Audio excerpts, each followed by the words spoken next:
Good morning, everybody. Welcome to the Board of County Commissioners Tuesday, May 18th, 2021 meeting. We'll call the meeting to order. First item of business will be the invocation, followed by the Pledge of Allegiance. If you'll please join us. I invite you to join with me if you're willing. Ever-present God, as we come together in the midst of a busy time, let us be still for a moment and know that you are here. Quiet our racing thoughts so that energies may be focused on the matters at hand. We approach this meeting as a time of communion with you and with each other.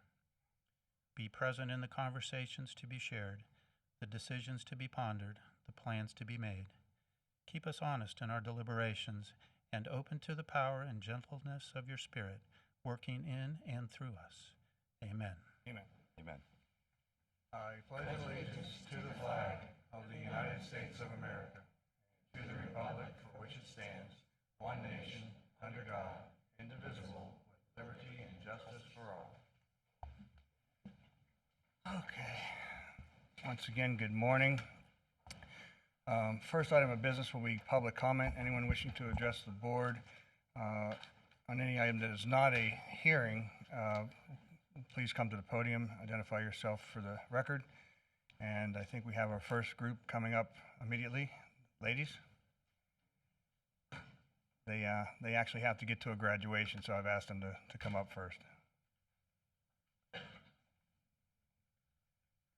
And whoever's speaking may want to bring the podium down to yourself. Good morning, County Commissioners, community. Move that microphone down. There you go. Good morning, County Commissioners, community leaders, and citizens of St. Lucie County. We are the 5th grade students of Loving Care Young Achievers in Fort Pierce. One of our projects this year was to create a book about the history of Fort Pierce. Each student assignment was to take an interest in a piece of history that interested them and to gather information about that person or subject. We were able to come up with many people, places, and things about Fort Pierce and learned a great deal about our community. Today we would like to present a copy of our book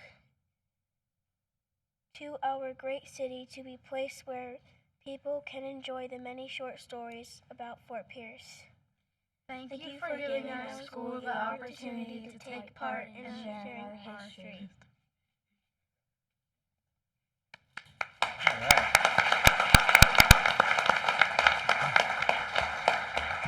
And before you go, and Dana, before you go, Mary.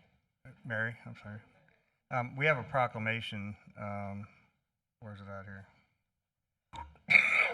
The 20th anniversary of Place of Hope. So, Madam Clerk, would you, I know we're going to mess up the schedule here, but would you read the proclamation, please? A resolution proclaiming the month of May 2021 as the 20th anniversary of Place of Hope in St. Lucie County, Florida. Whereas the Board of County Commissioners of St. Lucie County, Florida has made the following determinations. The month of May 2021 will mark the 20th anniversary of Place of Hope and celebrate 2 decades of service over 17,000 foster children, homeless youth, families in transition, and survivors of trafficking in our community. In the 19th Judicial Circuit, Place of Hope is the largest child welfare organization and has received GuideStar Platinum Seal of Transparency for each of the past 5 years.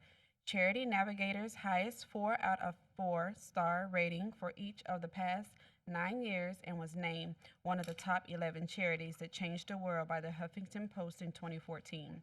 Foster families on the Treasure Coast have opened their homes and hearts to children of families in crisis, playing a vital role in helping families heal, reconnect, and find permanency. Place of Hope is grateful for partnerships with community-focused businesses and individuals to meet the needs of pregnant youth, provide life skills training and enrichment opportunities, keep kids from entering the child welfare system, restore hope to trafficking victims, and more. Now therefore it be resolved by the Board of County Commissioners of St. Lucie County, Florida, that this board does hereby proclaim the month of May 2021 as the 20th anniversary of Place of Hope in St. Lucie County, Florida, and urges all citizens to volunteer their time, talent, and energy on behalf of foster children, foster parents, and professional staff engaged in this critical endeavor. Passed and duly adopted this 18th day of May 2021. Is there a motion? Second. Motion and a second. All in favor? Aye. And collecting the proclamation today is Dana Stankavich, Communications and Marketing Specialist at Place of Hope. And I wanted to have the young ladies hear what we do here at business, and we pass resolutions and proclamations. And this is an important one because of the message that it provides. So thank you for staying.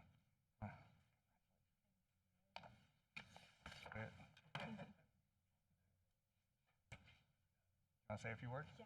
All right. Thank you all so much this morning. We're so thankful to be here and receive this proclamation.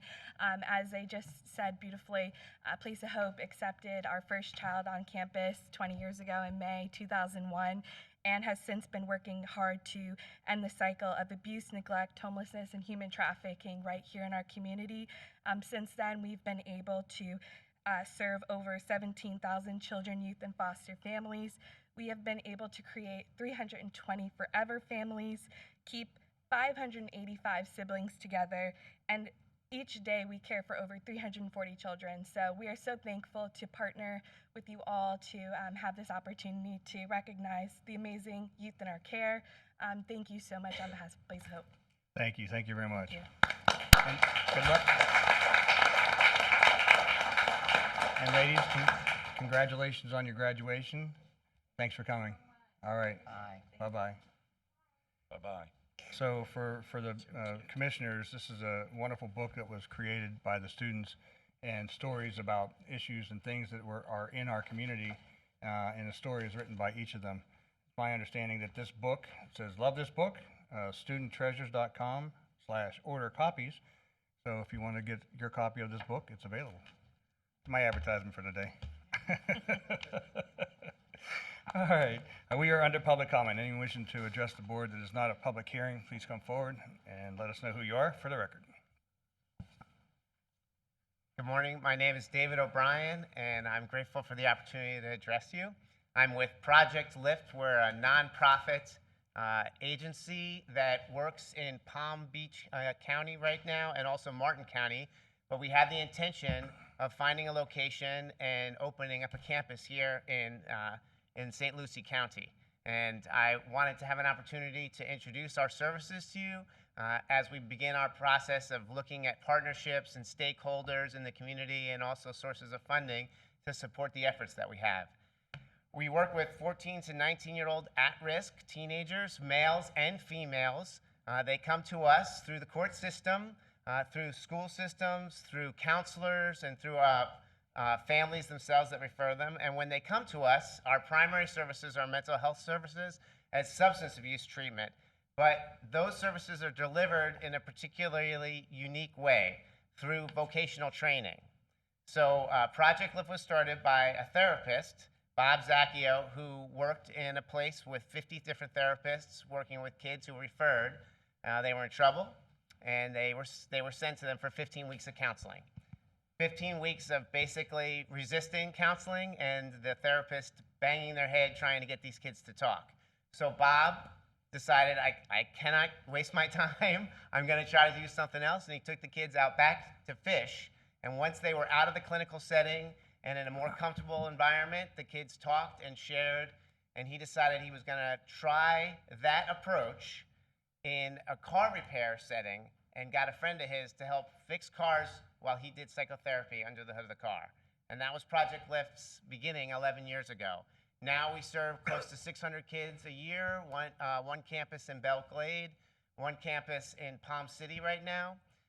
We work with kids and have tremendous amount of success. Just one statistic I'll share with you real easily. Nationally, if a kid goes into the juvenile justice system, 24% of them do not re-enter, even if they've gotten some type of diversionary or secondary services by the court. When they come to Project Lift, 76% of the kids who come to us do not re-enter the juvenile justice system. So it's the exact opposite of the national numbers. The kids graduate drug-free. They graduate with a vocational trade that they've learned, and they're ready to take on the responsibilities of a young person who's seeking employment, who's looking to make changes in their life and hopefully will be moving in a direction of success for the rest of their time. So I have meetings scheduled for individually with you, and the CEO will be joining us at those meetings. And I thank you for the time now. Thank you, sir. We are under public comment still. Good morning, sir. Mark Gotts, 154 Northwest Magnolia Lakes Boulevard. I've addressed the commission on numerous times over the last month and a half regarding the $118 million that you're getting from the federal government. Each time I've requested that this money should be given back to the taxpayers. It's their money to begin with. You are the representatives of the taxpayers of this county. You are directly involved with the windfall of this $118 million. Now I see that $5 million of it, because I'm sure this is CARES money, is going to the Sheriff's Department for body cameras. What that has to do with COVID, I don't know. Maybe you can explain it to those who are going to oversee how you spend your $118 million. Because the CARES Act was supposed to be for those people who were affected. And the people who were affected were households, small businesses, and nonprofits. Now, I realize that government does not make a profit. You're probably the largest nonprofit entity that we have in this county. But you were there to oversee the dollars that your taxpayers give you through your taxes and other fees that are allocated through the different areas you have to collect monies. These monies are then reallocated. We're very fortunate. We're in one of the fastest growing counties in probably the country. Year after year, we have more money coming in than we had the year before. I think last year was like $15 million extra. And this year is going to be no different. The development in this county exceeds almost everywhere. So now we have this $118 million that comes in through CARES and stimulus money. And now government has a decision to make. Actually, you have a decision to make as the board for this county, whether to give back the taxpayers who you represent portions of this money through a COVID relief fund, because they're the ones that have been affected. Government has not been affected by COVID. Nobody in government missed a check. Nobody in government had to go home. Everybody was paid. How about compensating those people who were injured, the citizens of this county? Thank you. Thank you. And for the record, the tens of millions of dollars have been placed into the community and small businesses and those in need, small nonprofits, and rent relief for landlords and those who have been foreclosed upon. And we have a presentation later on. We've had multiple presentations explaining the revenues that have come in, those that have been expended, and for the public's knowledge too, we don't have control over all of the items that have been indicated in this last speaker's statements. There are strings attached, there are processes that we have to follow, and we follow them religiously, because we have a situation that if we don't follow the rules, there's a clawback issue that can affect the taxpayers and this board. So that being said, I don't want the speaker's words to be misrepresentative of what and how those funds have come in and how they've been allocated and will be allocated in the future. We are under public comment. Anyone wishing to address the board? This is not a public hearing. Good morning, sir. Good morning. My name is Joe Edge. I'm a business owner here in Port St. Lucie. Before I speak on the subject, one of the things that frustrates me is when I come to these meetings and somebody stands here, at least have the common courtesy to look at them when they're talking to you, because some of you don't. And that, I was raised different. I don't know about any of you. Anyway, a year or so ago, I came to speak to you about unpaid code enforcement fines and the millions of dollars that have gone uncollected. Yet we dance around the millage rate issue and nobody ever wants to do anything about property values. A year ago, I asked, where's the procedure to collect that money from the people that choose to violate and have been adjudicated by the court and the special magistrate? Why aren't we collecting that money? The fines that are imposed by the special magistrate are not fines imposed on the property. They're imposed on the violator, the person. We have a process in place, apparently, that says we'll just wait till they sell the property and then collect the money. That's not doing any good for the taxpayers at all. We need that money. You just spoke about issues of funding. We need money to pay for things, body cameras, staff, maybe even code enforcement staff that we desperately need. The blame doesn't go on them. The blame goes on the 5 of you because we don't have the staff to implement a program that pushes property values and enforces those issues. Do any of you know about Florida Statute 162?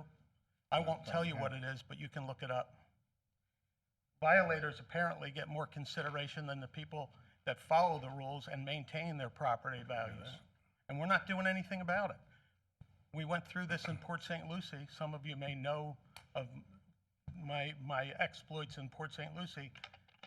You know, it's time to start taking care of the people that follow the rules and not give the consideration to the people that don't. We're owed millions of dollars, okay? And we argue the millage rate issue, okay? When we figure out what our property values are, it's millage rate times property value. We always argue the millage rate issue. Nobody says anything about property values, okay? We have the highest millage rate in the state of Florida because our property values are terrible, and we're not doing anything about it. We could sit there and nod our heads and say, we're gonna do something now. You guys will scramble for a month or two, and then it goes to the back burner because Joe doesn't show up here again, okay? Why does it take a citizen to stand here and argue the issue when it's something that all of you nod your head and say, yeah, we need to do something about it, and nobody does? Property values drive revenue. We need money to do things in this county. If we raise property values, we can lower the millage rate, and all of you would be heroes. And we have more money to do things. Thank you very much. Thank you, sir. Have a great day. Mr. Chairman, I just wanted to mention, I know we don't usually respond, but the board did just approve going into a piggyback arrangement with a collection agency, the same one that the city of Port St. Lucie uses for code enforcement, outstanding fines, and we are finalizing that contract right now. So I just wanted to mention that. Great, thank you. We are under public comment. Anyone wishing to speak to the board, you're welcome to come forward. Just let us know who you are for the record. Good morning, Hoyt Murphy. Just to make it real quick on millage rates. We're in a kind of a unprecedented time of very good property values, high increasing record property values. So that part of the equation, I think, is going to certainly come through for you for hopefully the next several years. This is your opportunity to hopefully not only this year, but maybe a 4 or 5 year plan to significantly reduce millage rates. It is an issue. You've heard it time and time again, but kind of good government 101, when your property values are going up, that's the time to lower millage rates. What concerns me is at some point down the road, there'll be a reversal. There'll be where you're going to see, and we've gone through it before, in bad times, that's when you need the tool of millage rates to raise millage rates, not when you're in good times and increasing property values. So hopefully there's a plan. It's encouraging. I hear that there's a good shot of seeing millage rates reduce this year. Hopefully it's a multi-year plan. So I would encourage you to do that, support that, and I think that'll be good for the county overall. Thank you. Thank you, sir. We're under public comment. Good morning. We come with good tidings. My name is Erin Cox with the Treasure Coast Food Bank. I'm the Chief Financial Officer. And my colleague Jackie and I would just like to thank you for everything that you do for us. It takes a village, and without the support, without the sites being provided to us to distribute food during the pandemic, all that stuff, we consider you hunger heroes. And on behalf of the food bank, we'd like to recognize you for Public Service Recognition Week. So we appreciate it. Thank you. And thank you for all the work that you do in our community, and especially, you know, when we went through the early stages of the pandemic, it was incredibly helpful as we did the food lines and things. It really helped our community get through the really, really, really hard times. So thank you for everything you do. Well, thank you. We Commissioner- couldn't do it without you guys. So. I'd just like to say, on Martin Luther King Day, they say do a day of service, and Yes, I sir. chose the Treasure Coast Food Bank that day. We were supposed to be there for 4 hours. It was so well put together. I think 2 hours and 10 minutes we were out the door. Oh, and wonderful. it was just, I mean, Chick-fil-A has nothing on you. You guys really. Well, thank really- you. Thank you. We did those boxes and we distributed them out, and so they were shelf-stable food boxes to go to everybody in the community. Thank So you. And we everybody appreciate it. got one. Yes. Yeah. Thank you so again, much. thank you very much for all you do. Thank you. All Have a right. nice day. Thank you. We are under public comment. Good morning, sir. Good morning. Thank you for having me.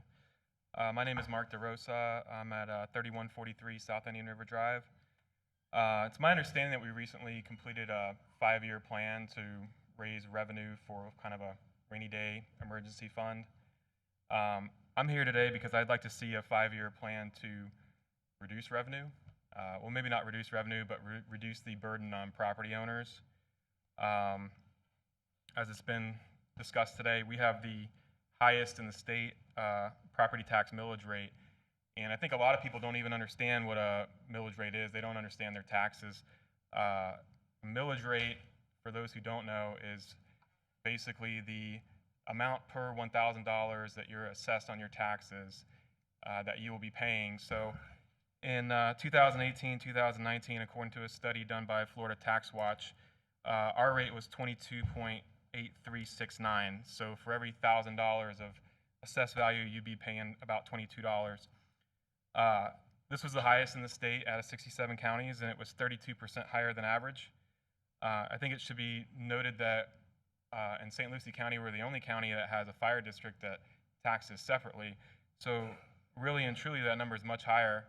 And on top of that, since then, we've passed a 1 mil increase for the school board, and we've also passed a half-cent sales tax. So I believe that there's a lot of revenue, even besides the CARES Act, to create some relief for property tax or property owners. Just want to share a few other statistics with you all that I did some research on. We're number 22 out of 67 in property values, and this was according to a study done in the 4th quarter of last year by the National Association of Realtors. So Mr. Edge, who spoke before, was complaining about values, but we're actually above average in values.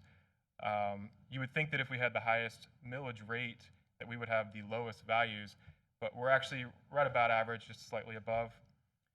But here in St. Lucie County, we have we pay a lot of our income in property taxes. We pay roughly 5% of our total income in property taxes. We are 34th in the state in income, roughly $9,000 below the state average. And we've seen rising values for about 10 straight years.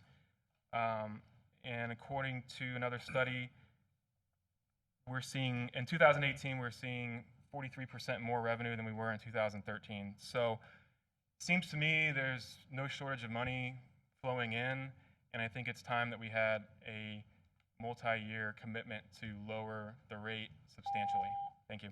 Thank you. And for those listening at home, this board has the ability to control only 36% of the millage rate that has been stated in the public comment today. And also the millage increase for the school district was a voter referendum approved by the voters, as was the half-cent sales tax.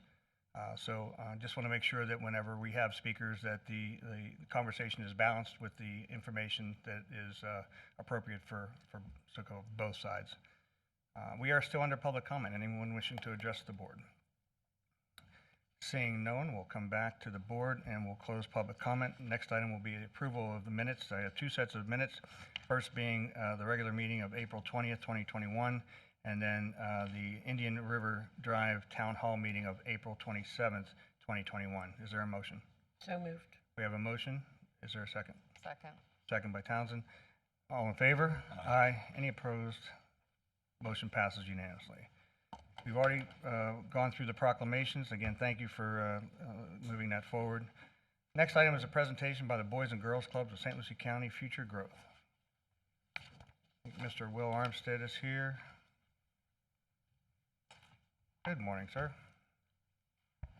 Good morning, Chair and all you commissioners. Thank you so much for having us. I'm always honored to be able to present to you some of the things that we are doing in St. Lucie County.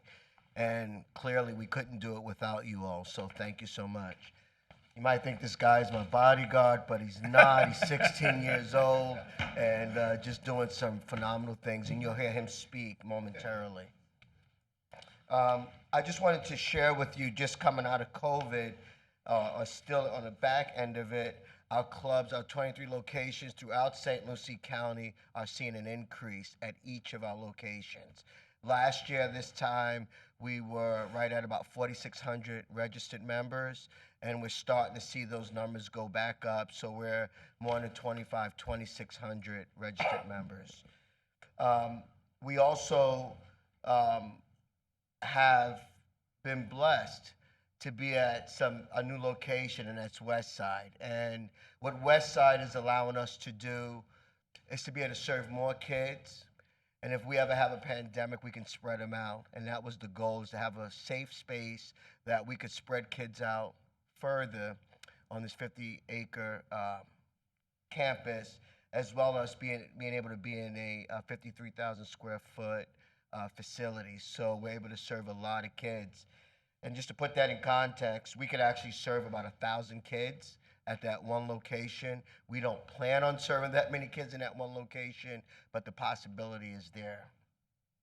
Also, from a project standpoint of what we're doing, we don't have it up here on the slide, but I will tell you we're working on a beautiful six-hole golf course that's going to have a 12,000 square foot club that's just going to be able to allow good workforce development for our teenagers. One of the goals that we have at Boys and Girls Clubs, because we believe that we do a great job with our younger kids, but making sure we're providing great opportunities for our teenagers. They need us, and we know that we got to put more emphasis on them. And then also, I don't have this on the slide, but at Mid-Florida Event Center, we have a 3-year agreement with them to be able to serve more kids in a beautiful, beautiful space that's going to allow them to move around. And thus far this summer, both Mid-Florida Event Center and the West Side is going to allow us to serve about 650 kids just at those two locations.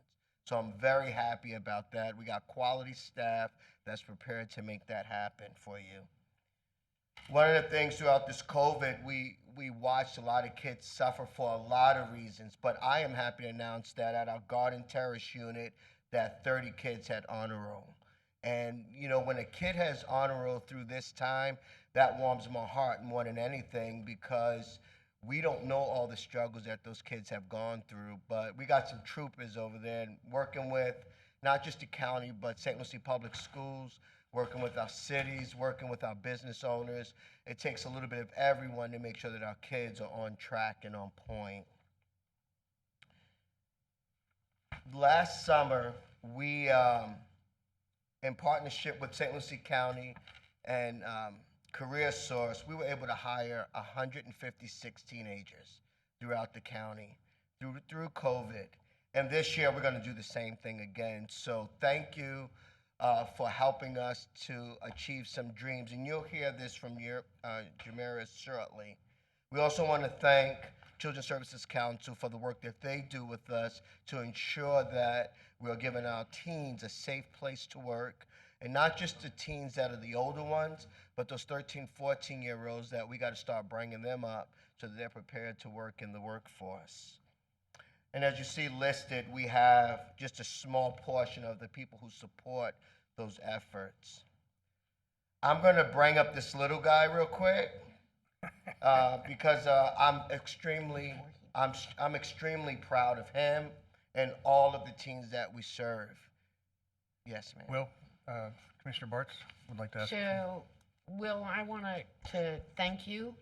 I met your young gentleman earlier, but I want to thank you. You know, I have one of the 4 pillars.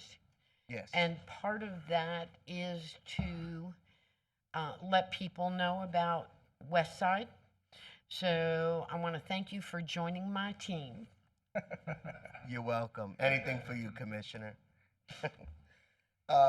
What I'm most proud about this young man is some of the struggles that our young people have just from being a teenager. It's tough being a teenager these days, but to take on the responsibility to listen to caring adults is a task and a feat in itself.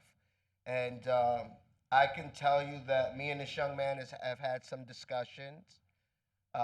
There's been some things that I did not like that he may have done, but we were able to have a young man, a mentor, an older man kind of work things out.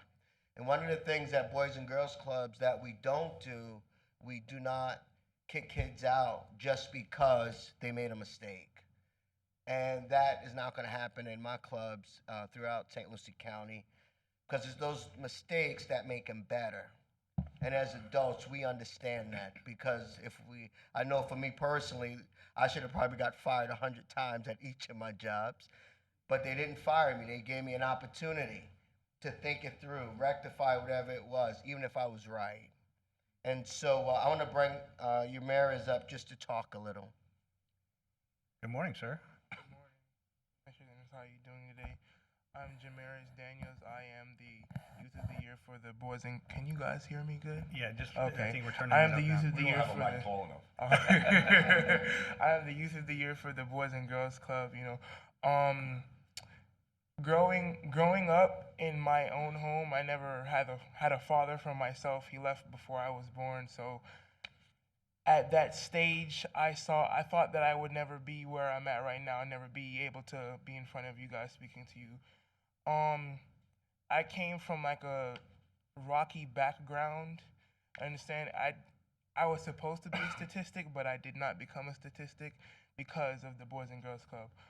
I want to touch base on what Mr. Will was talking about overall with the workforce program for teens like my age, because I'm 16 and I am working at the Garden Terrace Boys and Girls Club, and I have that opportunity for myself as well.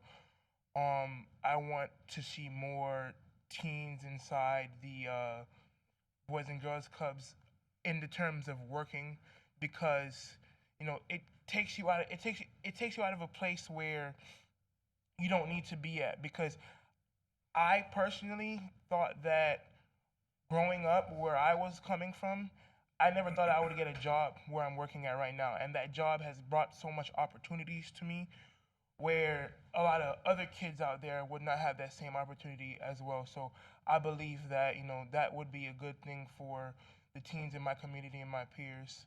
I am also working on a Shark Tank program with my peers at my Boys and Girls Club. Stay tuned for that. It's gonna be nice. It's gonna be, trust me. And yeah, yes, I'm also an entrepreneur myself. I customize shoes hopefully for people all around the world one day. These are a few of my shoes that I've done before. I plan on in the future having like my own big business on the side as well, passive income, you know what I'm saying? So yes, I also want to get into football as well, and in a medical school to be a neurologist. Wow. So yes. And maybe you guys could buy a pair of shoes off of me one day. Well, Yamiris, I want to share with you, and I have the chair of the fire district with me today, Commissioner Bartz, and we have held an event annually called Little Feet. And Little Feet is an organization that is created by firefighters some 8, maybe 9 years ago now. And a firefighter went on a call, and a little girl came out of the house, and her toes were sticking out of the shoes. And what mom had done is cut the toe out so that she could actually have a shoe on her foot, but still tie it up and still be able to walk on the shoe. When this firefighter saw that, he went out and bought a pair of shoes and brought them back and gave them to the child. And then Little Feet became a nonprofit organization in which tens of thousands of dollars have been raised to provide shoes for children in need. Correct. So I'm going to ask you to get in contact with me or the chairman of the fire district and talk through the process of maybe even providing shoes that could be bid upon at the Little Feet auction. I think it's in August of this year. So that will get you the recognition of your product, but also it could help raise funds for shoes for children in need, and maybe actually spark some interest in what your business is doing, and maybe buy some more shoes. So, Thank you for the okay? opportunity. All right, Will knows how to get a hold of us. All right. All right, thank you, sir. No problem. Well, that's not fair, Commissioner, because I was going to do the same thing to him, but that's okay. That's all right. Just bring your wallet to the Hey, event. we both can do it, right? Just bring your checkbook to the event. Will. Exactly. Well, here's the real deal about Jamaris and what he spoke about. All kids are not the same. All teens are not the same. It's not one size fits all. We got to work with them all. And that's really what we do at Boys and Girls Clubs, to make sure that we give every teen an opportunity. We don't have the magic bullet yet, but we're working through it to make sure that they do get opportunities that they want to do. Lastly, this summer's going to be really busy. We are expecting to serve about 1,200 kids this summer. And I do want to give a shout out to all of the other after-school programs and the programs that are going to be working with kids. They want them to be in a safe environment. And I would ask the community to volunteer your time. The money is awesome. We all appreciate that. But more importantly, we need people. We need people that are willing to give up their time and their talents and be able to share their experiences with young people like Jamaris. And I'm sure that all of my colleagues across the county would echo that same sentiment, is that we need volunteers to help us all with our young people this summer. Okay. Thank you for having me. And how do they get in contact with you? Well, with me or Boys and Girls Clubs, you can call us at 460-9918, area code 772. You can go on our website, www.bgcofslc.org. And if you want to work with another nonprofit, you can get in touch with the Children's Services Council of St. Lucie County. They too can help you with getting you in touch with the right people. Great. Thank you, Will. Thank you. Commissioner Bart? Just real quick, Natalie, would you get this young man a card for me, please? Thank Okay. you. Thank you. Thanks, guys. Thank you, Maris. All right, next up is a presentation by the Florida Small Business Group at IRSC. Tom, good morning, sir. Good morning. Good morning. I am Tom Kindred. I serve the community as the Regional Director for the Florida Small Business Development Center at Indian River State College.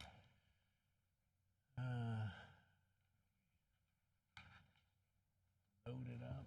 There we go. With all that our small business community has gone through in 2020 and with what we continue to face moving forward, I felt it was important, and I wanted to make sure that our municipal leadership was up to date and in the loop as to what your SBDC is doing out in the community from Indian River State College.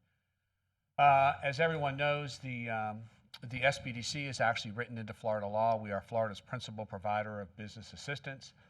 We do this through a team of about 10 very experienced and seasoned business owners, entrepreneurs, retired executives. This is our permanent team that is with us at Indian River State College. We have expertise across a wide range of business issues and topics, financial assistance, strategic planning, government contracting, digital marketing, and media.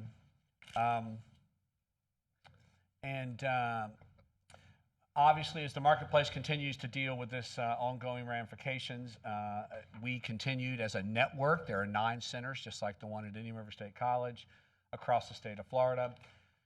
So through 2020, we helped businesses access about $208 million in state and federal disaster assistance. That included the PPP, the EIDL loans, and the Florida Small Business Emergency Bridge loans. We also obviously experienced some increases in requests for our services, 43% increase in consulting hours, about a 129% increase in the number of businesses served, and a 60% increase demand for the services.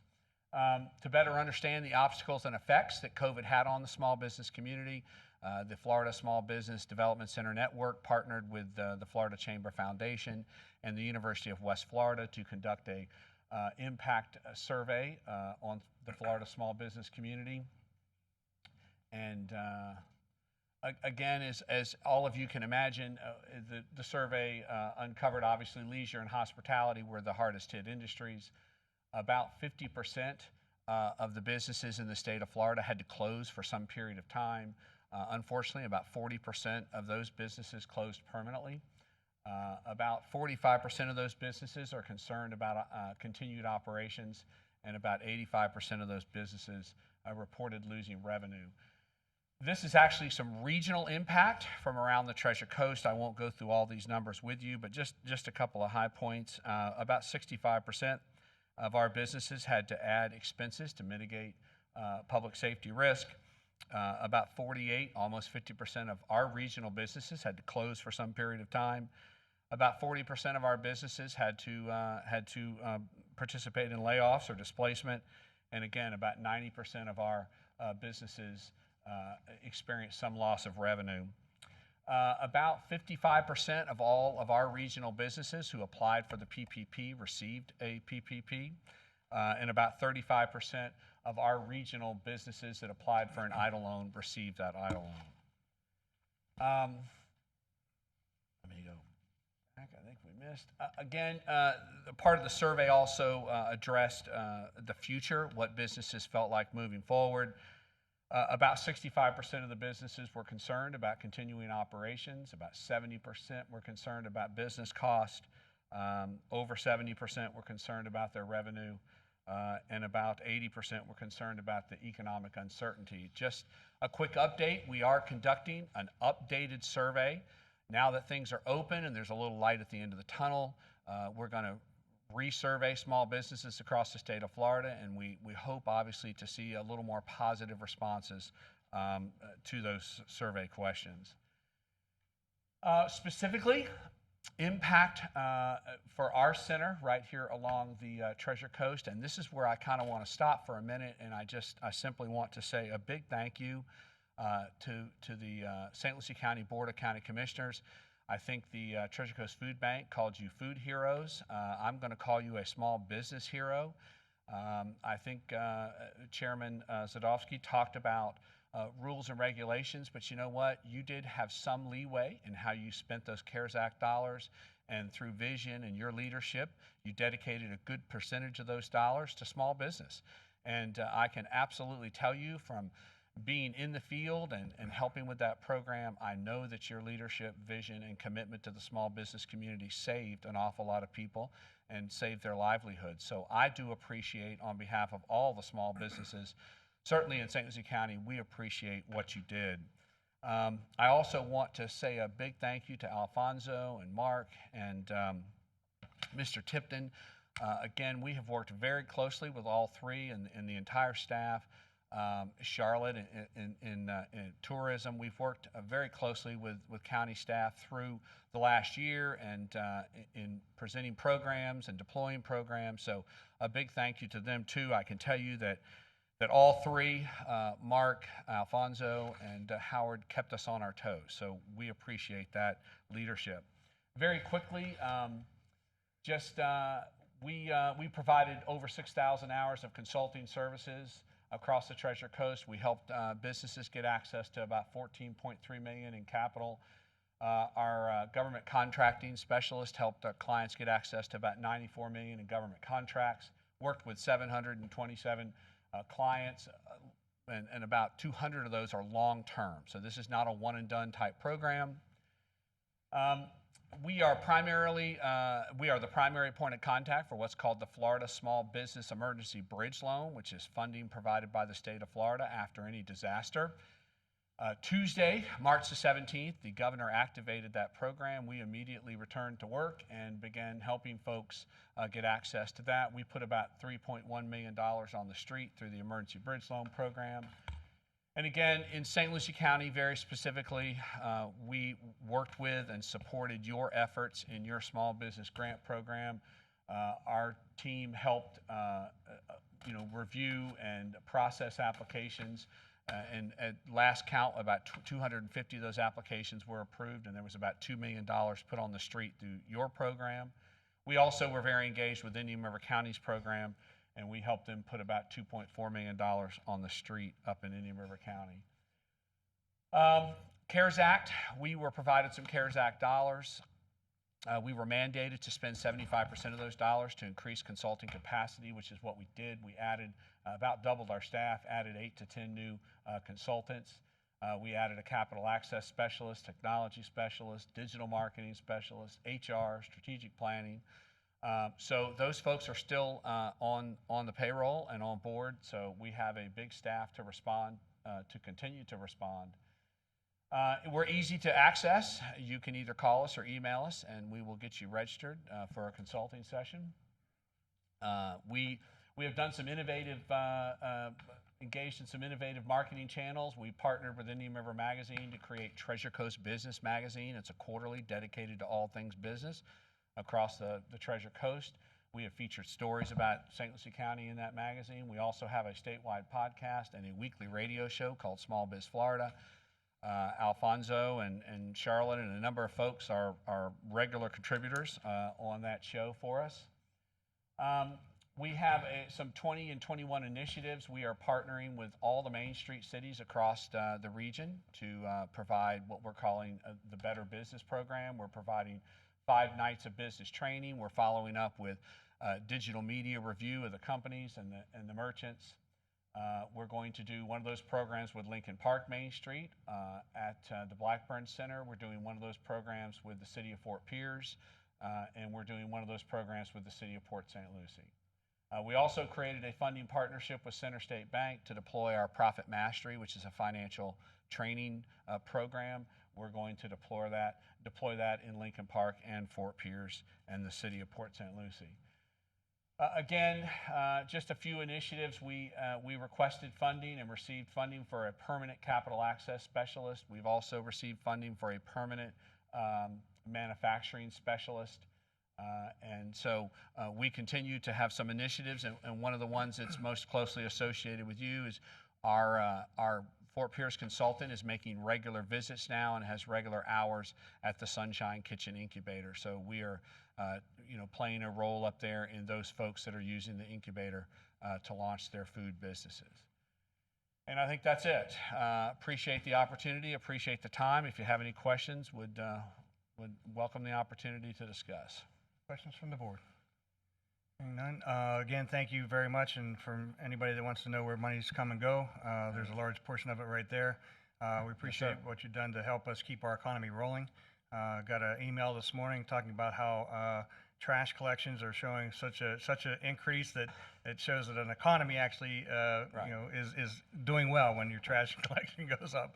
The little things in life. But again, thank you, and actually thanks the St. Lucie County Chamber as well, because you guys worked in partnership in helping the small businesses. So thank you, Tom. Thank you.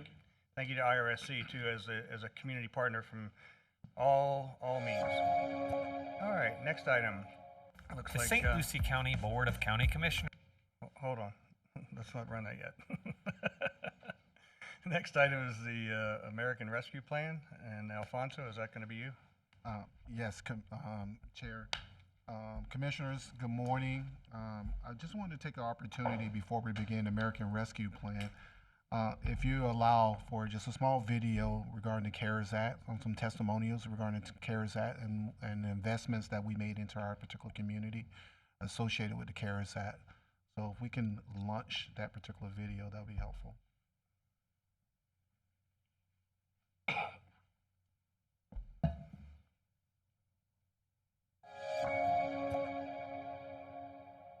the St. Lucie County Board of County Commissioners distributed more than $55.5 million worth of federal COVID-19 relief funds back into the community from September through December 2020. These funds provided direct relief to individuals, nonprofit organizations, and businesses in our community. County commissioners made sure these federal funds were quickly distributed back to residents, nonprofits, and businesses to weather this pandemic. St. Lucie County invested these dollars in programs to help small businesses, as well as residents with emergency relief such as daycare options, rental and mortgage assistance, and food distribution. Hi, my name's Lorraine Pinozzo. I'm with Mrs. P's Dance and Acrobatics Studios of Port St. Lucie. With the CARES Act funding from St. Lucie County, I was able to pay my rent, which is huge, to keep my doors open for my students. And I was also able to help my employees keep their jobs because I was able to keep them on payroll. So I'm definitely very grateful that I got this because it really helped the studio maintain its ability to conduct business. And I was able to help my faculty members keep employed. So thank you. Good morning. My name is Janet McGarva. My husband and I own Loving Cuts Mobile Pet Grooming in Port St. Lucie. Thanks to the CARES funding, we were able to continue working. We have only one employee. We're a very small business, but our one employee is a single mom with a special needs child, and it was very important for us to keep her on the payroll. So the CARES funding was very beneficial just for payroll. But in addition to that, we also needed some repairs that were untimely, but needed nonetheless, and the CARES funding definitely helped with that, as well as continue to pay our utility bills, mortgage, and other expenses along with the business. We need to buy shampoos and things, towels for our pets. In addition to being able to stay open, we were able to continue with our customers to provide the health and grooming care that their pets needed. My name is Will Armstead, CEO, Boys and Girls Clubs of St. Lucie County. Without the CARES Act money, there are so many things we wouldn't have been able to do. We wouldn't have been able to provide for our community. PPE, we wouldn't be able to provide shields, we wouldn't be able to provide some of those basic cleaning supplies that we needed to get through a day. We serve over 1,000 kids in St. Lucie County during this time, and it was well worth working with the county to make sure that we received all of those essential items. And one last thing, we wouldn't be able to serve some of the kids that we were able to serve during that time. That CARES Act money allowed us to serve so many additional kids. So thank you, St. Lucie County, for our work well done. Hi, I'm Jessica Parrish, President and CEO for the United Way of St. Lucie County. Through a partnership with St. Lucie County under the CARES Act funding, we were able to assist 43 faith-based organizations and nonprofit organizations in our community weather the COVID pandemic. This assistance provided food, diapers, and electronic needs to help these agencies pivot and adapt to the increased need within our community. Thank you. Hello, my name is Kelly McGraw. I'm a St. Lucie County resident. Thank the CARE Act team for the funds that they have provided for me. It was really helpful. I had a chance to pay 2 months of mortgage and pay some utilities. The CARE Act team was very helpful. They make it easy for me to do the application. They show empathy. They do show me that they care. And I want to tell you that if you need help, St. Lucie Care could help you. Hi, I'm Julie Summers, Executive Director of Sarah's Kitchen of the Treasure Coast. We're the largest food bank operation in our county, and we serve hot, nutritious meals to the hungry 5 nights a week from 5 churches located throughout the county. We also have a mobile feeding program, and we go out on the streets of Fort Pierce and feed the homeless and the hungry 1 day a week. Thanks to the CARES Act funding from St. Lucie County, last year we were able to serve 70,000 meals to those in need. Our county has 100,000 people who are food insecure, and that means they don't know where their next meal is coming from. So Sarah's Kitchen is able to fill that gap. The CARES Act funding allowed us to continue to purchase the necessary food and supplies to serve those people, to serve our neighbors. In addition, one of our churches closed during COVID and due to COVID, and it allowed us to purchase the kitchen equipment we needed to get started in another church location. So thank you, St. Lucie County. Hi, I'm Sean Boyle, the CEO of the Children's Services Council of St. Lucie County. And because of CARES Act funding through St. Lucie County, we were able to establish a program called Learning Launchpad. Learning Launchpad provided virtual learning sites, 17 locations, utilizing our after-school providers in a very COVID-safe environment to allow learning for essential workers and working parents that weren't comfortable sending their children to brick-and-mortar schools but did not want to leave them home alone. Through this CARES Act funding, we are able to serve over 300 children for half the school year, and I'm proud to say that the majority of the children that participated either maintained or improved their academics. Thank you, St. Lucie County.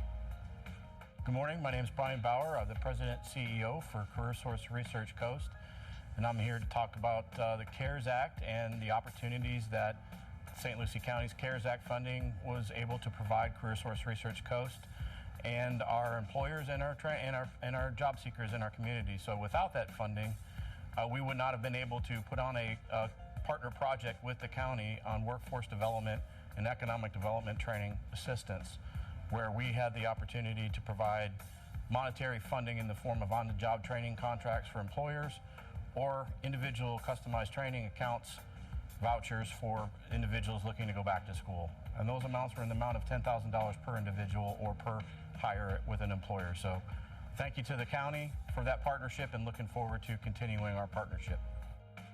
Hi, my name is Jody Dugan. I'm the president of Dugan Staffing Solutions Incorporated. I am a nationwide recruiting firm that is based out of St. Lucie County. My company was founded back in 1997 as a restaurant management recruiting firm in the DC metropolitan area, and in 2011 I incorporated it and expanded it to a nationwide brand, and now we place managers of all calibers in various industries. It's been a lucrative business for me up until March 16th of 2020, and at that point I went from 100 job orders, or almost 100 job orders, down to 0. I came to some challenging times. I had to make some really difficult decisions. I lost one of my 1099 recruiters. I had another one who had to basically go on to unemployment. Even though she tried to work for me, we couldn't get it to work. It was basically at the mercy of the pandemic at that point. I am a small business owner who was fortunate enough to receive the CARES Act funding through the St. Lucie County. And because of that, it has made such an impact on me. Prior to that, being a former nurse, still having my nursing license active, had contemplated over quite some time about closing my business down and going back to nursing. But I really didn't want to do that. I grew this business and built my empire and did not want to go back to nursing. So I thought I'd stick it out and see what I can do. And then this comes along, and the funding for this has been such a blessing for me in that I can use it towards my operating expenses. I have one of my recruiters that's come back to be full-time working for me as a 1099, and I am able to now put job orders out there for my clients so that I can start doing recruiting and filling their management positions again.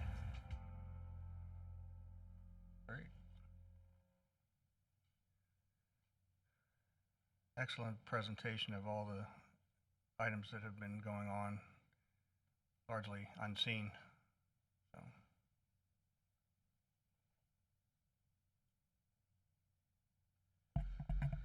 So now we pivot to the American Rescue Plan, and this is really an update to the board on where we are and our next steps in the process with the American Rescue Plan. So some of the information that you hear in this presentation, I probably have presented to you before, but I really wanted to touch base on some of the particular topics and talk about the next steps on getting the projects in front of you for you to have that discussion and for you to make the determination of what projects will fall under the American Rescue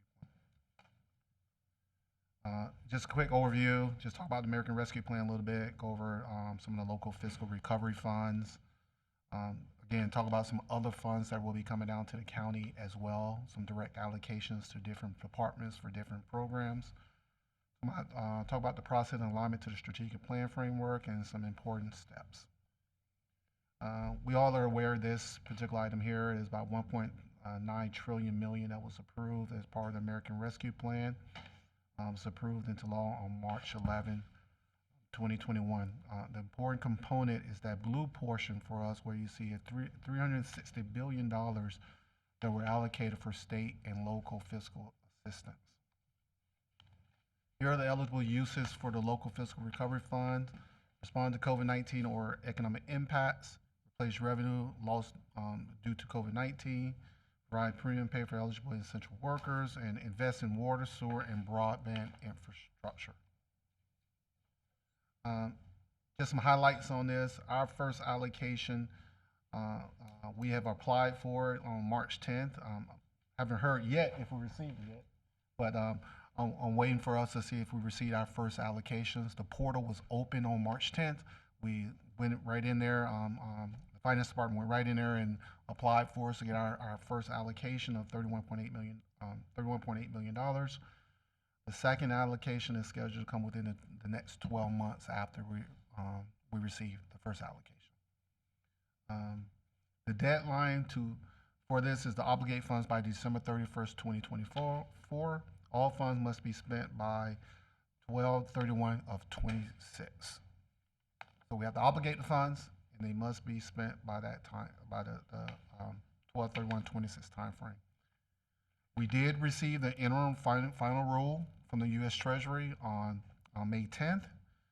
We do anticipate some changes to it, so it's still an interim rule. We are going through this 151-page document and working with our federal lobbyist team to better understand what's in it, so that we can align it to the projects that were submitted. Here's some additional fiscal recovery items that are coming to our particular community. These are direct allocations. You can see the schools are getting some dollars. Port St. Lucie and Fort Pierce, and also St. Lucie Village will be getting some additional dollars as well. Here's some additional direct allocation, other funding that can flow into our particular community. I'm not going to go through every last one of them, but we've already been informed that we will be receiving an additional about $2.9 million on the Emergency Rental Assistance Program as well. Also, City of Port St. Lucie has received a notification as well, so we will be in discussion with them on do we want to continue to partner to deliver the same program that we're currently receiving, doing today. So there's about another $7 million just on the Emergency Rental Assistance Program that will be coming into our particular community. And you're still working with the court system, correct, to... An eviction diversion, absolutely. Yeah, okay. We're still working with the Treasure Coast Homeless Services Council and the judicial system on the eviction diversion program. That program actually is running very well, but it's a little bit different than what we did under the CARES Act. It does require a lot of agreements with the landlords and with the tenant. Payments are made directly to the landlords and directly to the utilities. Now, landlords can't make a determination they don't want to participate. That's fine. So it has to be a mutual agreement for them to participate on this particular program. But it's still going well. We're still working with Judge Alonzo on this program, and on a daily basis, he is sending cases over to the Treasure Coast Homeless Services Council regarding the eviction diversion program. Our team, Jennifer Hance and our team, they have been working very hard when it comes to the rental assistance program as well. So that's going very, very well as well. I'm hoping I can get a report out to you very soon on the progress that we've been making in that area. Other direct allocations, you can see these are separate from the amounts that we talked about regarding that $63.6 million that will be coming to the county. These are totally separate items. We did have an allocation that comes from the airport. It was very small, but it was an allocation that came through. I think it was about $23,000, but that was an allocation that came from the American Rescue Plan. Process of alignment. Projects submissions are being received. I can tell you today, we probably have, just give you a snapshot, we have 59 submissions already. And it's probably time for us to cut the portal off. We have 59 submissions already submitted. They equate to $140 million in submissions. Wow. All needed projects, all great projects, all may not qualify under the American Rescue Plan. So that's our review. Our review is be able to present to the board the projects, but also give you the information that's coming back on does it qualify for the American Rescue Plan at all. We're reviewing with our federal lobbyist, Ray Robinson, on whether projects meet guidelines. So we're on the way in that particular process. We're aligning projects to the strategic plan as well. We want to bring this list back to you at a future informal meeting so you can have that discussion on what projects do you want to fund and move forward with in this process. So we're going to present to you the entire package of everything and just give you that particular feedback. Important steps, ensure compliance with Treasury guidelines. We're constantly in communication with our finance department, with us regarding this item here. Again, it's 151 pages. We do anticipate some changes to the Treasury guidelines. We're going to focus on transparency on the use of the funds. We want to make sure that the public and definitely the board understands exactly how this fund is being invested and give you ongoing updates and communicate these investments that's happening in our particular community. And ensure reporting is accurate and timely. We have to make sure definitely with this, we have reporting guidelines that we have to meet with the Treasury. We want to make sure that they're timely and they're accurate, and at the same time we're providing good information to the public as well. And that concludes my presentation. We will be scheduling briefings with you, but we also will be trying to finalize this list within the next week or two so that we can canvass you and determine what informal meeting we can bring this to for you. I noticed that you said in the presentation that there's additional guidelines or a clarification coming from the federal government. So that being said, what is your estimated date in which an informal could be created? That's the same question the county administrator asked me yesterday. Well, then I must be smarter than I think I am. And I committed that we should be ready to go probably within 2 weeks to bring something back in the informal. I just need to sit down with you, Chair, and just go over the schedule and just see when we can schedule informal on just this particular topic. We're Nicole and Courtney are on the phone with Gray Robinson and going over projects daily. Just make sure that we understand the bill and we can find within the bill itself that it says that this project qualifies or it does not qualify. And so we're constantly trying to better understand some components. There are some questions that are still out there that many other counties, cities have been asking. And so we're curious to see what those responses come back from the Treasury. Right now, we have not seen any responses, but we're eagerly anticipating and just to see. Any questions from the board? Mr. Chair, just for some clarification, you've got on here the project submissions are already have been received and they're being reviewed. Who came up with that list? We did not come up with a list. What we did was I can tell you some of the nonprofits had already contacted us, and actually I've received some information from some commissioners that some nonprofits. So we met with those nonprofits. So that list, we just put them on the list for consideration. Also, departments have submitted some requests as well for as projects. For as stormwater is concerned, for as water projects is concerned, those type of items have been submitted to us. Our whole goal is just to submit the list to the board, and if there's anything that the board want to add to the particular list or take off the list itself, so there was no list that came up from county administration. These are lists that came in from different sources for consideration by the board. And Mr. Chair and Commissioners, the review process is what we're trying to do is figure out what's eligible under the guidelines as we know them, so that when we present to you this list, you will have a list of the eligible projects. So we don't want to spend any energies on something that is not qualifying under the Treasury guidelines. And so when you get this list, it will have been vetted so that based on the most current information we have, you'll have eligible projects in front of you for your consideration. Well, as I understand, also this part of the submittal of projects is actually to help us go through the guidelines to know what does and does not comply. So whether we will approve it or not, or as a board, is another story. But to say, I don't think all of us can come up with every idea to say, hey, does this meet the guidelines?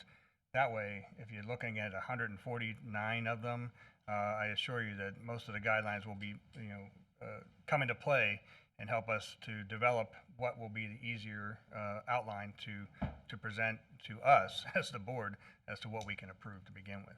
Commissioner Bartz, you look like you wanted to say something. Just a real quick, I had somebody contact me regarding the eviction diversion and rental assistance.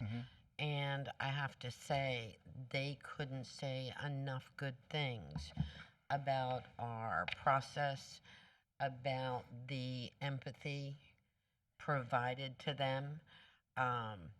And frankly, there were some glitches that were able to be worked out rather rapidly. So these people are in their home. They are not going to be evicted. One of the family members was just waiting to go back to work. He had been injured. So they're on the right path, but I got to tell you, they couldn't say enough. So thank you. Commissioner Mitchell. I just want to circle back when I had asked you to ask each department for their top 5. And I've reached out to the department heads, and you have done that, so I appreciate that, because sometimes what administration thinks is a priority, we as a commission may not. So I wanted to go directly to each department head and ask them for their top 5. So I appreciate you facilitating that.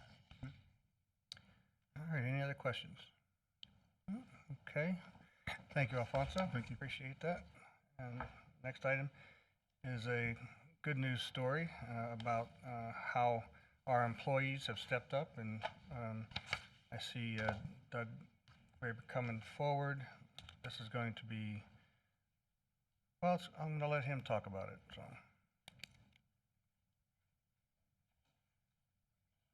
Good morning, sir. Good morning, Mr. Chair, Commission. Pleasure to see you guys today. I don't have a large PowerPoint to go through, so I'm sure you'll appreciate that, but I do have a really good feel-good story on behalf of the employees of St. Lucie County. I believe Matt Baum had to step out.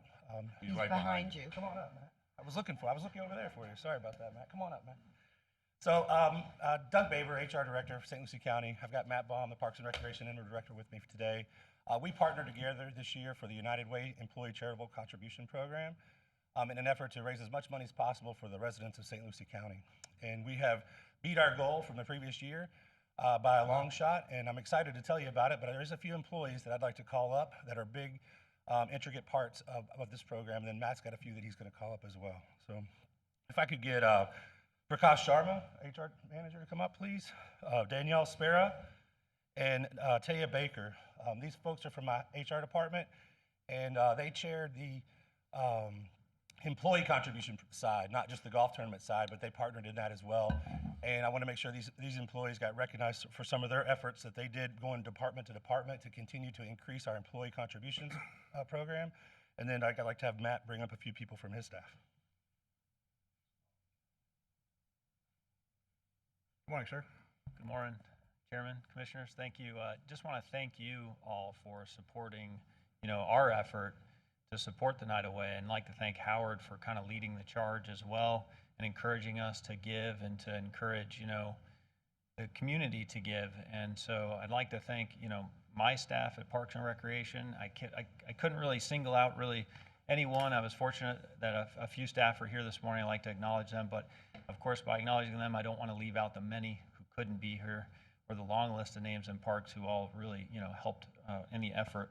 So I'd like to call up Mark Camerini and Dekrita Mealy, but I'd also like to thank, even though they couldn't be here this morning, and Willie, I'm sorry, Willie, if you would come on up, please, since I didn't, Willie's division did a great job, of course, leading their campaign, and he does a great job. So, but Mike Melton, who assists Mark at the golf course with, both tournaments that were held to help raise funds, at this time. Joseph Bader, who unfortunately couldn't be here, but did a great job at really pounding the pavement, making phone calls, getting out there to get different prizes and try to, get different sponsors. Rashonda and Susie Craig and Matt Morris and Eric Wilbur and their role and how they played, in just reaching out to our employees and for the employee contribution end of things in the department. So thank you all again very much. And I guess last comment, I thank Howard for encouraging us to support the United Way. I think the great thing about the United Way is they allow our local nonprofits to do what they do best, which is to get out and serve the community and work in their area of expertise and take some of that pressure off, getting out there and doing the fundraising and the things that they're able to focus on for them. So thank you all very much. Thank you, Matt. So just to kind of keep the good vibes going here, just to bring you where we've come from to where we are. So on our employee contribution side, we were 0 in 2014 for the United Way. We did not have a campaign that we processed here. Mr. Tipton started that in 2015 with our staff and your guys' guidance, and we appreciate everything that you've done. We've taken in from our employees, just on the employee side giving, not the golf tournaments or anything. This year for 2021, we took in $60,253.12 from our staff. That's during a pandemic, so hats off to every one of those employees. The one thing we brag about is all the dollars that go right back into St. Lucie County. It doesn't go other places. So these employees all live here, work here, play here, and they want to contribute and be an intricate part of this city and county. On top of that, if you added up all the years since 2015 that the employees have given, this number is great. I don't think I've told this number to anybody before, but currently counting this year, what we've got pledged this year, we're at $283,241. Wow. That's over the last 7 years of our employees' contribution. That's a huge number for us to take out of our paychecks, and thank you guys for keeping this program going and allowing all the time for people to contribute to these factors. It's not just money that they're giving their time. We had over 22 employees volunteer for the golf tournament that we held. It was the largest one we ever had. We had 38 teams. It was oversold out. Mark's still mad at me about that one, I think. Some of the caddies, the guys in the cart barn aren't pretty happy either, but this year the cooperation between Parks and Rec, and we did it last year together, worked out just to be so much better. We all knew what we were doing and what our jobs were for each of the processes. And to get the tournament together, Taya Baker in my office was able to keep the money straight and finance and working with United Way and Esperanza from over there to keep our dollars squared away so we knew where every contribution was going. I do want to recognize 3 title sponsors that we're up to this year. Currently, we had the same ones last year. Mr. Dale was going to be here this morning, but he had a procedure that he was going to go to, so he wasn't able to make it. But Larry Dale with Dickerson, they've been for 7 years in a row. They've given $10,000 to St. Lucie County for our golf tournament, and it's just been keeps our wheels moving. And knowing that we have that, and just a great appreciation to Mr. Dale. So I give a round of applause for Dickerson. For the last 3 years, Dr. Shane Whiteley with RMG has given back. He is also a $10,000 sponsor, wow. So a round of applause for Mr. Whiteley. And last but not least, Jimmy Freitas and the Rusty Putter really took this tournament under their wings. He said, if I'm going to be hosting in this building, it's going to be amazing. And that guy, I'm telling you, the food, and several of you folks played in the golf tournament. You've seen out on the course with the food and the beverages and just amazing hospitality experience, and people just keep coming back. So that's the sold out crew. So this year for our golf tournament, we put together, so not to forget the night golf tournament. So we did 2. It seemed like we just finished one and we started another one. So for our night golf tournament, we raised a little over $21,000. So that's all profit that goes to the United Way. That's the proceeds.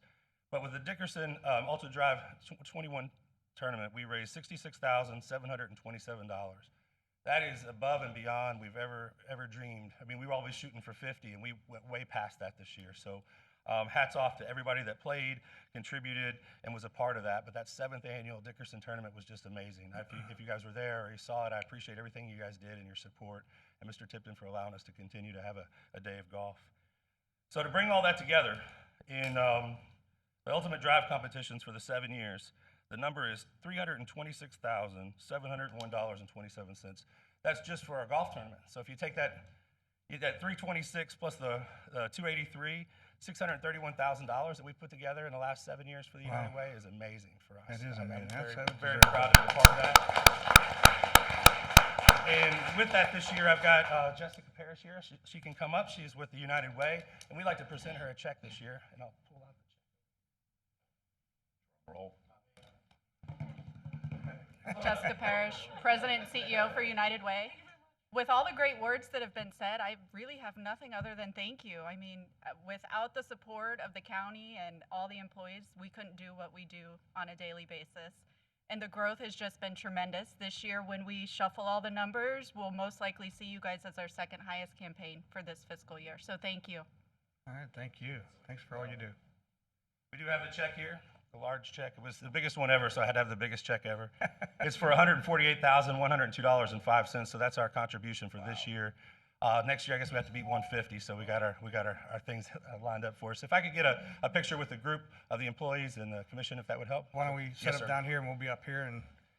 And while you're all coming up, I just want to let Mark know that Commissioner Mitchell and I will be donating another $20 each to help fix our divots.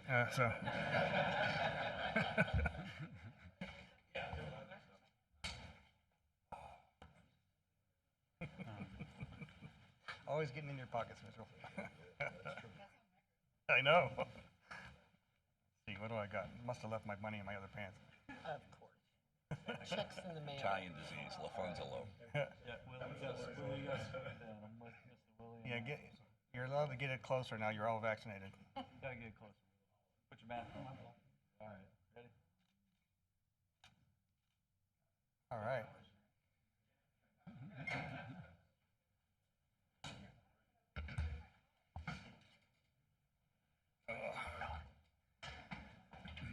Wow, that's awesome. And again, Ms. Parrish, thank you for all you do with the United Way. And again, those dollars stay here right in St. Lucie County, which is incredibly important. So when we raise funds, we know that the folks that are getting it are right here, our neighbors, our friends, and families. So thank you very much. Next item on the list is a presentation, Better Together, the Multicultural Diversity Video Presentation. And before we get on to the video, I want to have Alfonso come on up. And we want to set this up because when you view the video, if you haven't seen it before, you may be a little confused. But as part of the conversation, it's not always the words or the visual. Sometimes they come separately. And so this is about diversity and equity and opportunity. So Alfonso, do you want to share with what your committee the committee has been doing in the off time, so to speak? Off time. First of all, I am a member of the committee. I'm not the chair. I'm not the vice chair. Our chair today could not be here today. Sarah Smith. She is the chair of the committee. Unfortunately, she had to be quarantined with her daughter. Her daughter that's the for COVID standpoint of it. Our vice chair is here. It's Ali. If Ali can come up and join me very quickly. And I just want to quickly, before I get into some comments, is to recognize the DEI, some members of the DEI committee. If they can stand up, please. All right.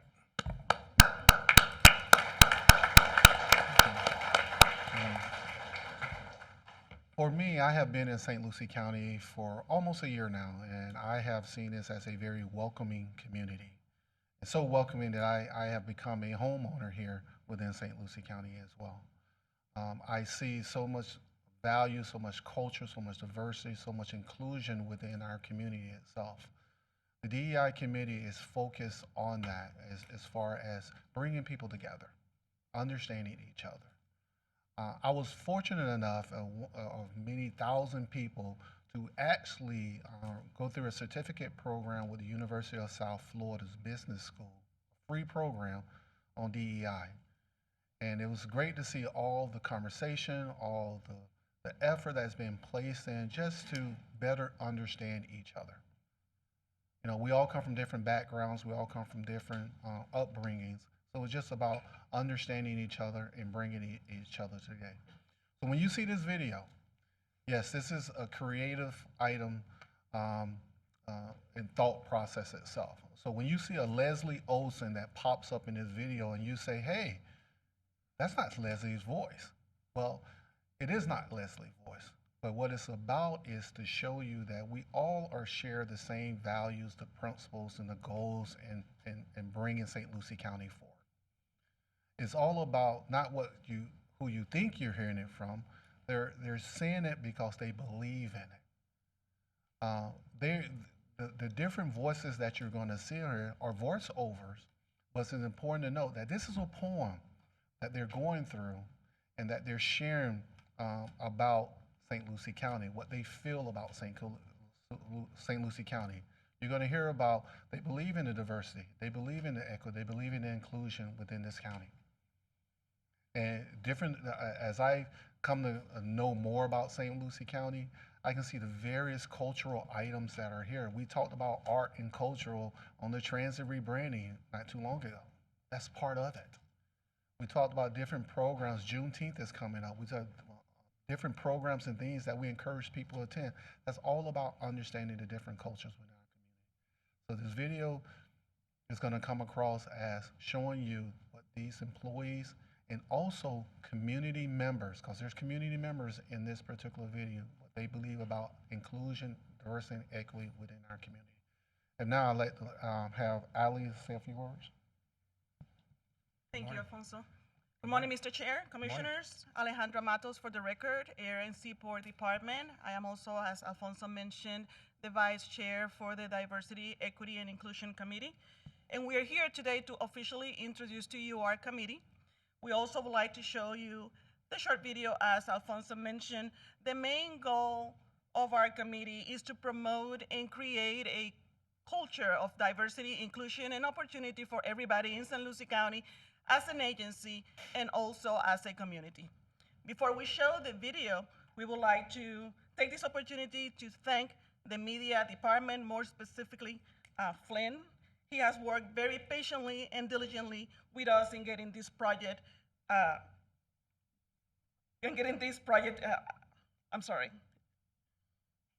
make this project a reality. Thank you, Flynn, for all your hard work. As you watch this video, you will see that the voices do not match the person. We decided to do the voiceover because we thought it is a unique way to express what we see and how it can affect what we hear. In many cases, it also affects how we respond to what we hear. Thank you. Please roll the video.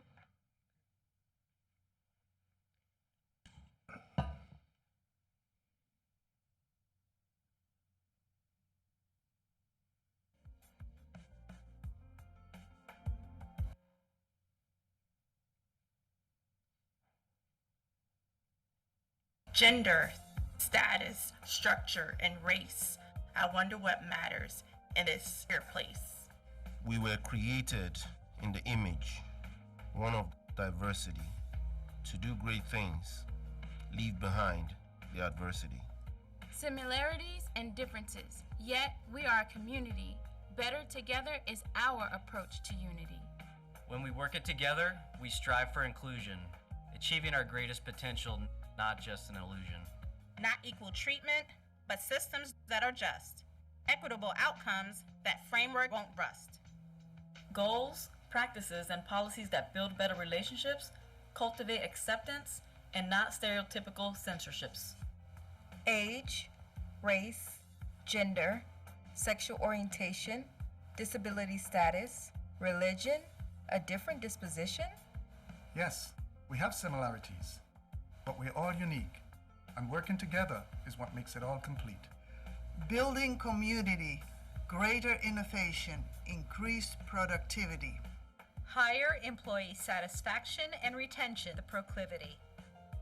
How does it unfold? The value proposition is what I'm told. Respecting individuality is the goal. St. Lucie County working together to break the mold. There is no limit to what we as women can accomplish. Educating the mind without educating the heart is no education at all. Know me for my abilities, not my disability. When you talk, you are only repeating what you already know. But if you listen, you may learn something new. Labels are for filing. Labels are for clothing. Labels are not for people. The miracle is not that we do the work, but that we are happy to do it. The time is always right to do what is right. Because we're better together. We are better together. We are better together. We are better together. I will say, you'll have to watch it a few times to really pick up on it, but after you watch it a few times, the words really mean something, and there will be people talking about this video, I assure you. Flynn, I think the Oscars have called something about production and process. So anyway, we appreciate the effort and the mission of the committee. So, any comments from the board? I do have a comment. I think it's kind of odd that we had to sit up here and really talk about this before we played it. And I personally think that people should reflect and celebrate their own voices. But I'm confused as to who was the audience and what was the goal of the video?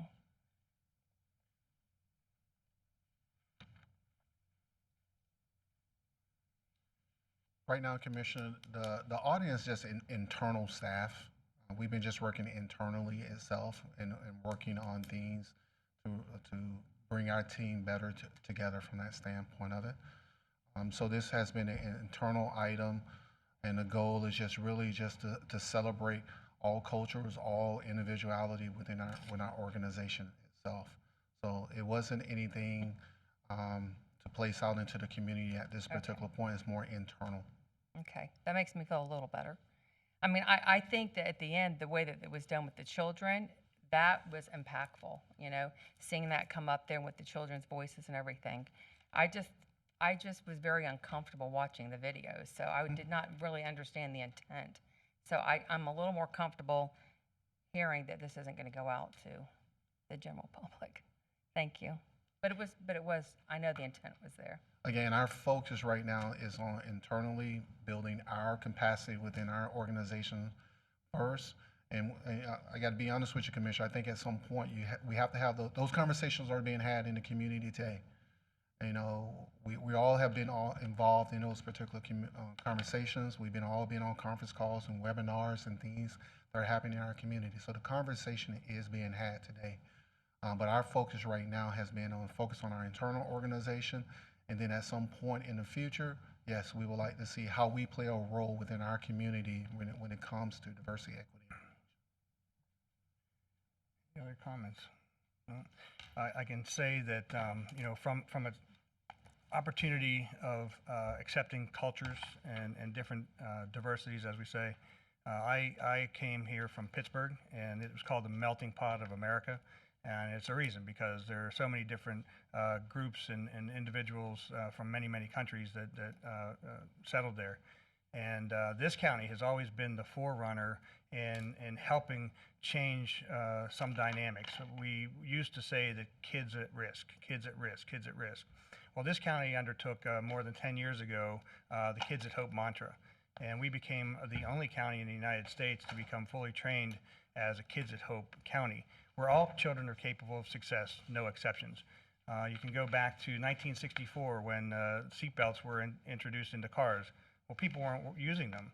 Well, there was a whole process by which we changed the culture in this community around the country and around the world that click it or ticket, or this can save your life. So in the late 70s, early 80s, and 90s, the way we changed the culture, and children were saying, "Mom, Dad, click your seatbelt." Smoking, kids are now being shared to say, "Hey, Mom, Dad, smoking's bad for you. You shouldn't smoke." And it was about changing a culture. It's about changing a way of thinking and a change of life. Let's go with the Reagans. Just say no to drugs. All of those things are about changing the way we think about things and be more accepting of what those benefits can be.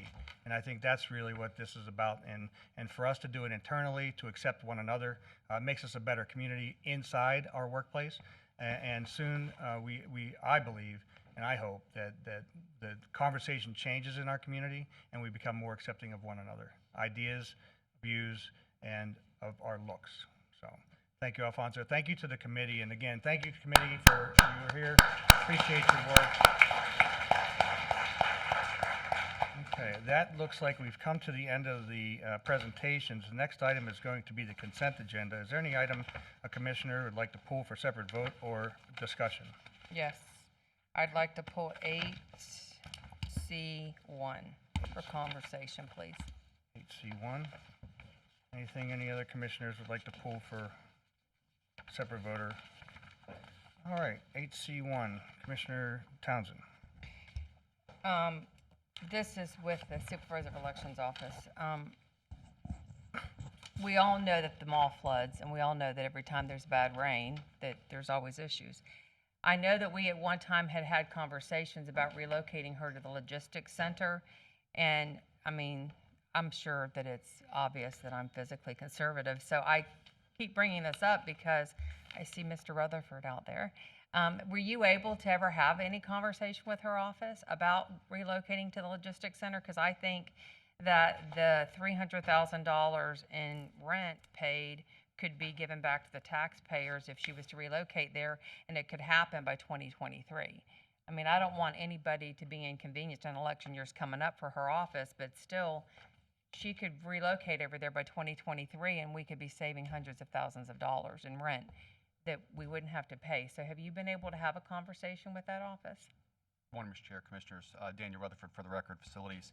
Yes, we have had conversations with Supervisor Elections about moving to logistics on several occasions, and that location has never made the short list for consideration with her. Okay. Mr. Tipton, have you ever had conversations with her about this? Yes, ma'am. We have. We've looked at a number of different locations with her. Her preference at this time is to be closer to the I-95 corridor, and that was one of the reasons why the current location worked for her. We did also, I think, consider the outlet mall. There was a consideration for some property up there, again closer to the I-95 corridor, but that ultimately did not work for her. Okay, the 31,000 is coming out of the county's general fund, and then we're going to have to budget next year another 62,000 for the rent for her to get more space at the mall. That is correct, yes, ma'am. Okay, so who would be a good person to go and have a conversation with her about the money? You are the keeper of the budget. She will be before you as part of the budget conversation, and so that would be an ideal time. All right, we'll have that conversation then. So, and again, I'd like to point out that duly elected constitutional officers have a significant say-so in what they and how they operate their office. I know. So. I mean, the only way I look, I mean, I understand that, Commissioner Zadowski. I'm just saying that when we have space at a building, then it's not going to cost the taxpayers an additional $63,000 a year in rent. Why would we not be having a conversation with her to have her relocate and go somewhere that's going to put a couple $100,000 we're paying in rent overall back into the general fund rather than taking it out? I mean, that department's growing just like all the offices are growing. We're getting more populated here and everything else. I understand she needs more space, and I think that office is a great office. I'm not saying anything negative against that per se. I'm just saying that with her needing more space, we have space sitting there empty that she could relocate to, that we could save money for the taxpayers and bring that back and maybe do more at the airport with it or something. That's all I'm saying. I don't so think we'll have that conversation. And I'll have a conversation with Danny, but I don't think that space is completely empty, and the amount of space that's needed. And most importantly, it's about ease of access for the public is Correct. why that property is where it is. So. And I think US 1's more convenient than where the mall is off Virginia. But right. we'll have that conversation during budget. All right, very good.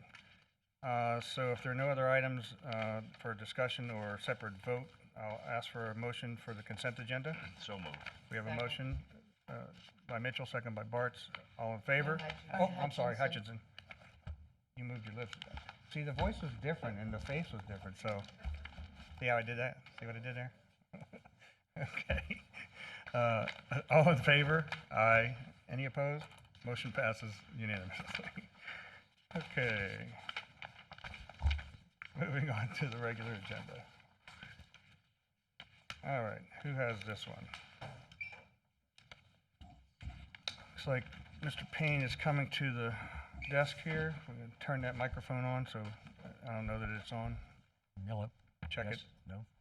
Yes. Okay. Mr. Chairman, Commissioners, I'm Stan Payne, Air and Seaport Director.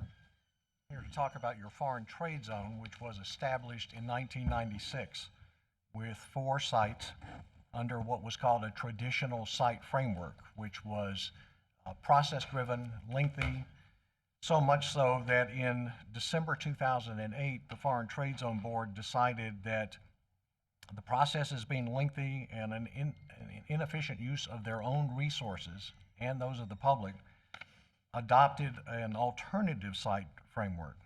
And I will tell you now that 2/3 of the approved foreign trade zone sites and most new applications now fall under the alternative site framework.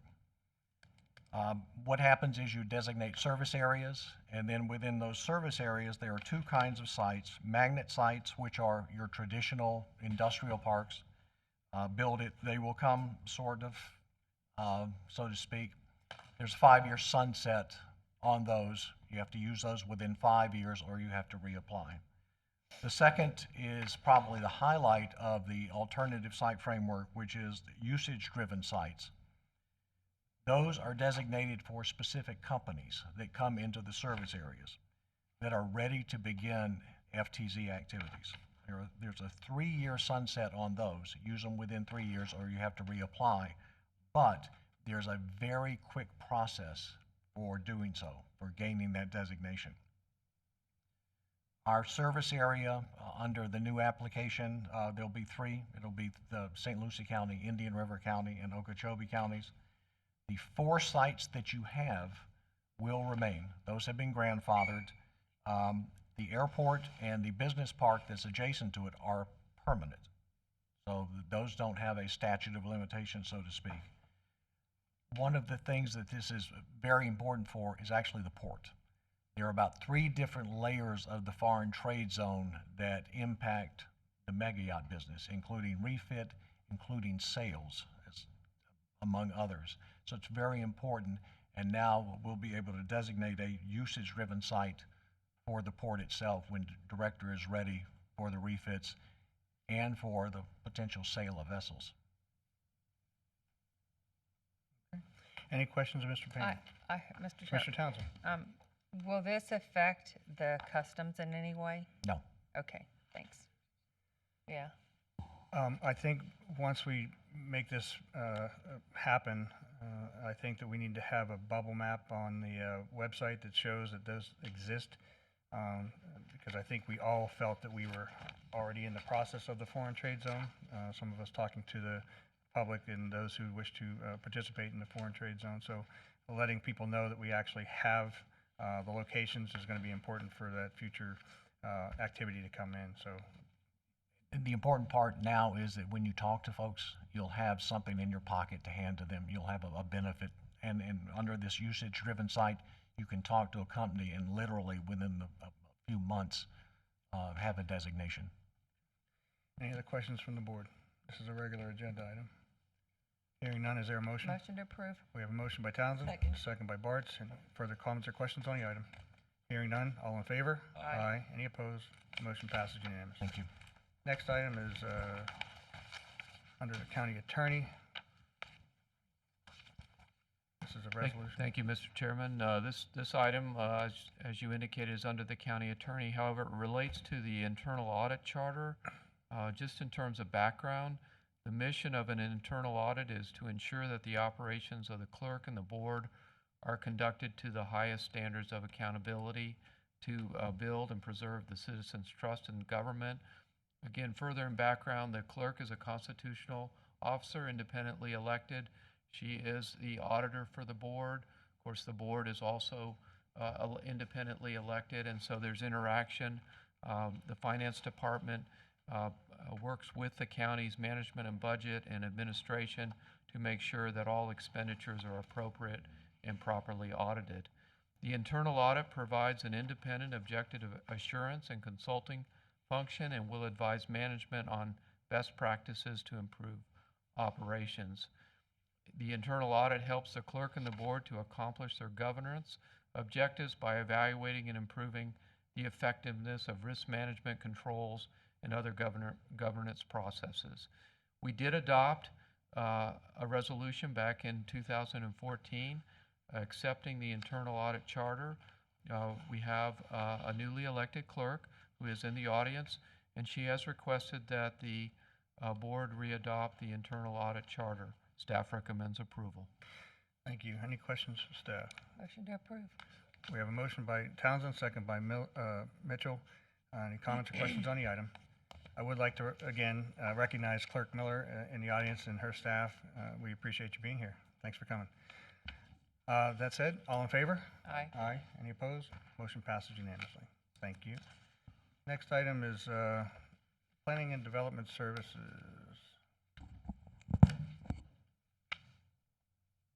This is an educational component, it looks like.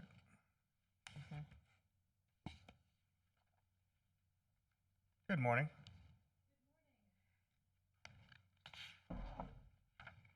Mr. Chair, how are y'all this morning?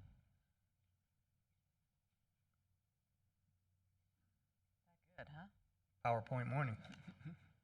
All right, so our monthly update for administrative items approved by Planning and Development Services include a new targeted industry building off of Midway Road in the industrial development that's been there for a while. It's off of the Jenkins Road extension.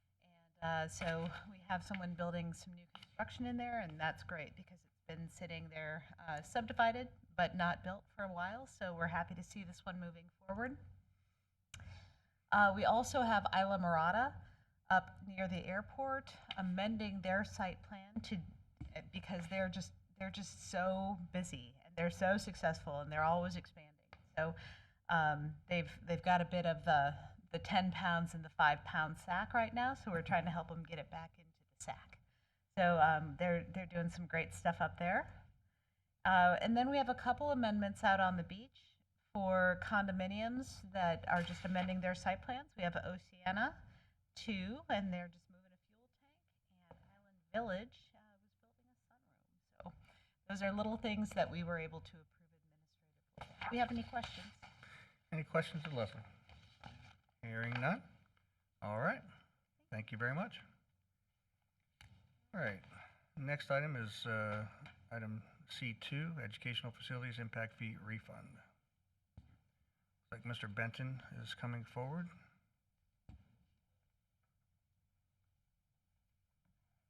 Good morning, Chairman, members of the board. The subject item is a request the staff is processing in coordination with the St. Lucie County School District for Lennar Homes. They're developing the Veranda Preserve project for 16 of their single-family homes. They paid St. Lucie County educational impact fees. However, their condominium and HOA documents restrict ages of their occupants and potential owners. Therefore, it was determined that the educational impact fee assessment is not applicable to these dwelling units. Typically, our code would seek the request for exemption prior to permit issuance. However, it was an anomaly in the processing, so they are now seeking for a refund to be issued. The impact fee is adopted and established within the St. Lucie County ordinances. Therefore, we are a component of the review, but the funding would actually be refunded by the St. Lucie County School Board upon their action.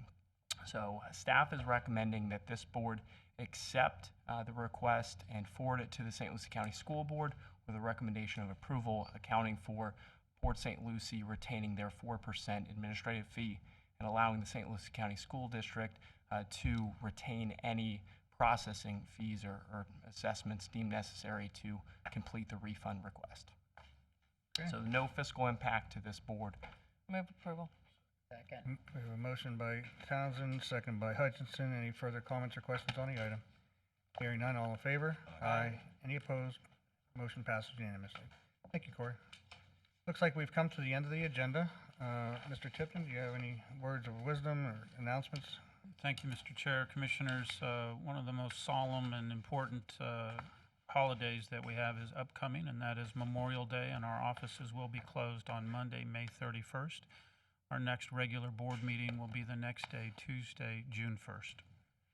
All right. It looks like that'll be it. If there's no further items from the board, we'll adjourn. Go to erosion. We'll come to order as St. Lucie County Erosion District. First on the agenda is public comment. Seeing no one, we'll move to the approval of the minutes of April 20th. Is there a motion? Move approval. Second. Motion and a second. All those in favor? Aye. Aye. Motion passes. Moving to today's consent agenda. Move Is there a approval. motion? Second. All those in favor? Aye. Aye. Motion once again passes. There's no regular agenda. Is there a motion to adjourn? So moved. We'll call together the Mosquito Control District meeting on Tuesday, May 18th. Any general public comment? Seeing none, I'll entertain a motion for the approval of the minutes for the April 20th, 2021. We have a first and a second. All those in favor signify by saying aye. Aye. Motion carries. Consent agenda, we have the warrants list 28 through 32. I have a motion for approval. So moved. Motion and a second. All those in favor signify by saying aye. Aye. There are no other items scheduled. I'll entertain a motion to adjourn. So moved. Excuse me real quick, Mr. Oops. Mitchell. No, Sorry. that's okay. For the respect of the secretary, could you please state who made the first and second on the original approval of minutes? We moved rather Hutchinson made the quickly. first, I made the second. Okay, so Commissioner Zadowski made the motion. No. No. Hutchinson made the second. Okay, and then I made the Zadowski second. made the second. Thank you. Okay, sustainability? Yes. We come together as the Sustainability District. Is there anyone who wishes to address the board? Seeing no movement, I'll close public comment. We have approval of the minutes for February 23rd. Move approval. Second. Okay, I have a motion and a second. All those in favor? Aye. Thank you. There are no items scheduled on the consent agenda. There are no items on the regular agenda.